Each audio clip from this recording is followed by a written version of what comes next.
A'udzu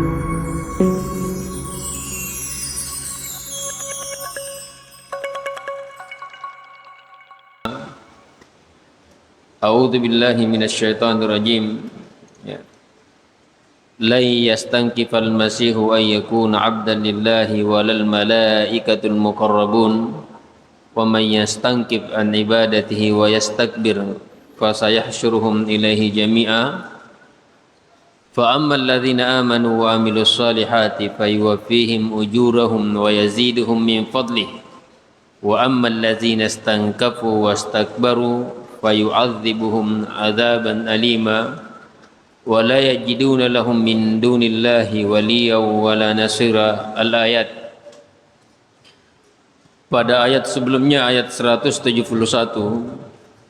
Allah Subhanahu wa taala mengingatkan kepada ahli kitab, ya ahlal kitab, yang dimaksud di situ adalah orang-orang Nasara, la taglu fi dinikum, supaya mereka jangan berlebih-lebihan dalam agama mereka.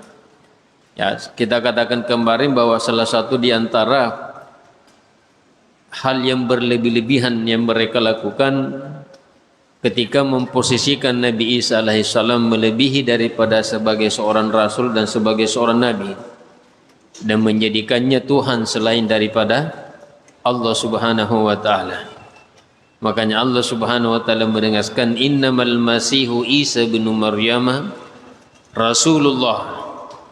Jadi Allah Subhanahu wa taala menegaskan bahwa innamal masihu, bahwa al-masih Isa bin Maryam itu adalah Rasulullah. Dia adalah Rasul Allah Subhanahu wa taala dan bukan Tuhan selain daripada Allah. Kemudian ayat 172 Allah Subhanahu wa taala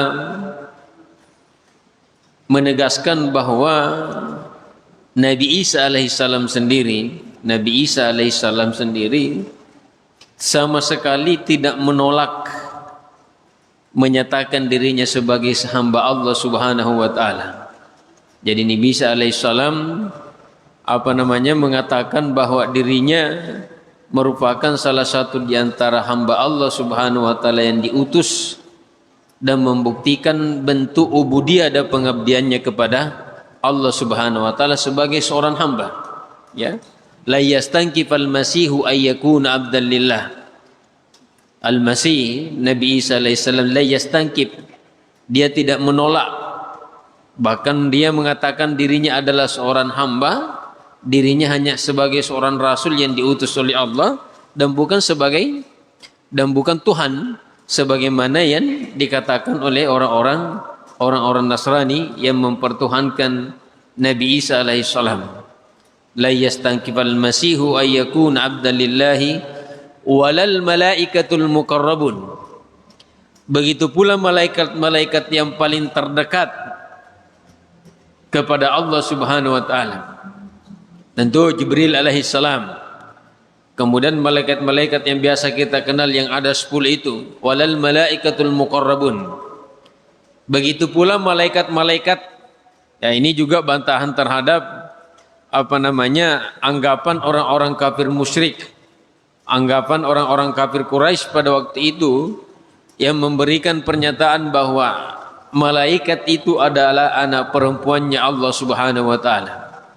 Ya, kalau orang-orang Nasara mengatakan wakalatin Nasara al-Masih ibnullah, orang-orang Nasrani mengatakan bahwa Isa alaihissalam anaknya Allah.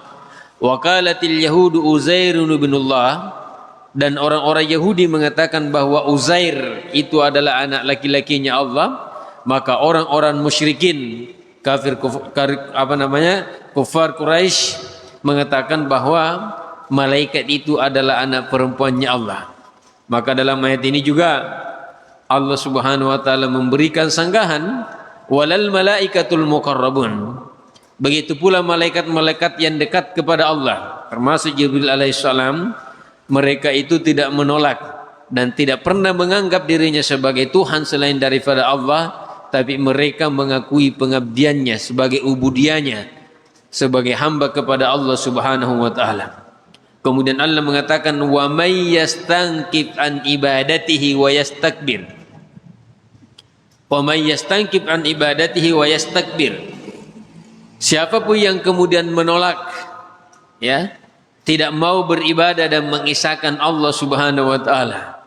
Tidak mau beribadah dan mengisahkan Allah Subhanahu wa taala, padahal kita sebagaimana Allah Subhanahu wa taala berfirman, "Wa ma umiru illa liya'budullaha mukhlishina lahuddin." Kita ini tidak diperintahkan kecuali untuk beribadah mengisahkan Allah Subhanahu wa taala. "Wa ma khalaqtul jinna wal insa illa liya'budun." Tiadalah saya menciptakan jin dan manusia, kata Allah Subhanahu wa taala, illa liya'budun, kecuali untuk beribadah kepada Allah Subhanahu wa taala. Jadi wa may yastankif an ibadatihi, dan barang siapa yang menolak, tidak mau beribadah kepada Allah, tidak mau mengisahkan Allah, bahkan memalingkan ibadah yang dia lakukan kepada selain daripada Allah Subhanahu wa taala, wa yastakbir, pada saat yang bersamaan yastakbir, merasa sombong, ya, merasa takabur, menolak kebenaran bahwa Isa alaihissalam itu bukan Tuhan, menolak kebenaran bahwa Isa alaihissalam itu hanya seorang rasul dan nabi yang diutus oleh Allah Subhanahu wa taala, tidak lebih dari itu, ya. Wa yastakbir, menolak kebenaran, karena sebagaimana dalam hadis Rasulullah sallallahu alaihi wasallam, al-kibru batarul haqqi wa gamtun nas.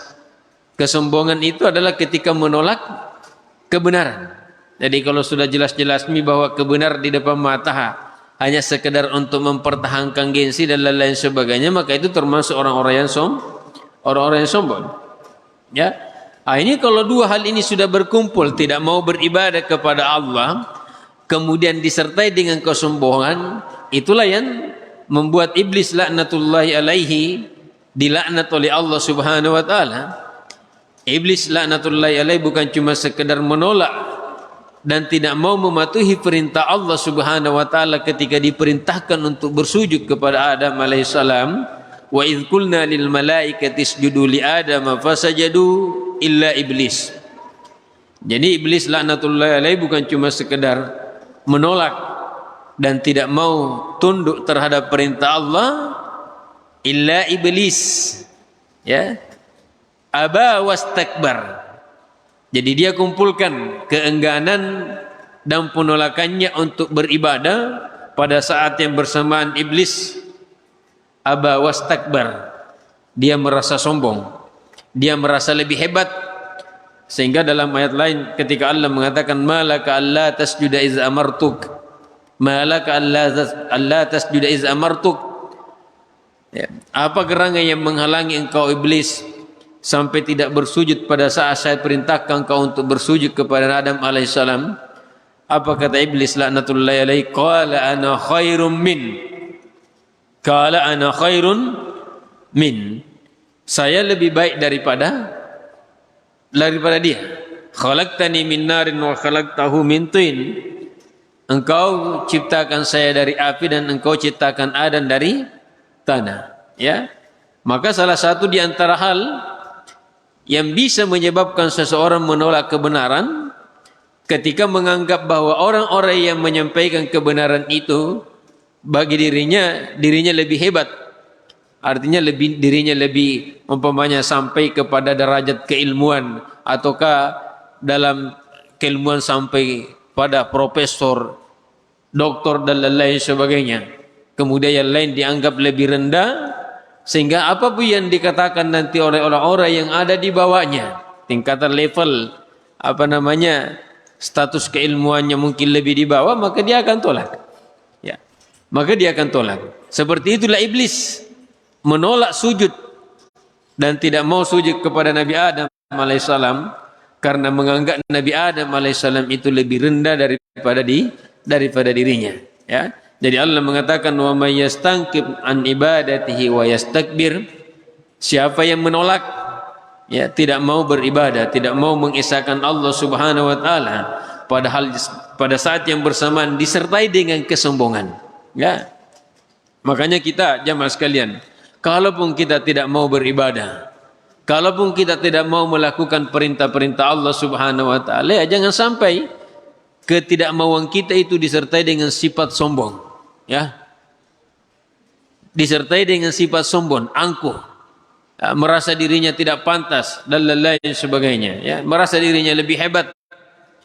Wa yastakbir fasayahsuruhum ilaihi jami'ah. Maka semuanya akan dikumpulkan, ya. Semua akan dikumpulkan. Orang-orang yang tidak mau tunduk dan patuh terhadap perintah Allah, tidak mau mengesahkan Allah, mereka-mereka yang sombong, semuanya yang akan dikumpulkan oleh Allah, fayujazihin fayuhasibuhum. Allah Subhanahu wa taala akan menghisap mereka, menghisap kesombongan mereka, menghisap ketidakmauan mereka taat dan tunduk terhadap perintah Allah, menghisap ketidakmauan mereka mengesahkan dan menyembah kepada Allah Subhanahu wa taala.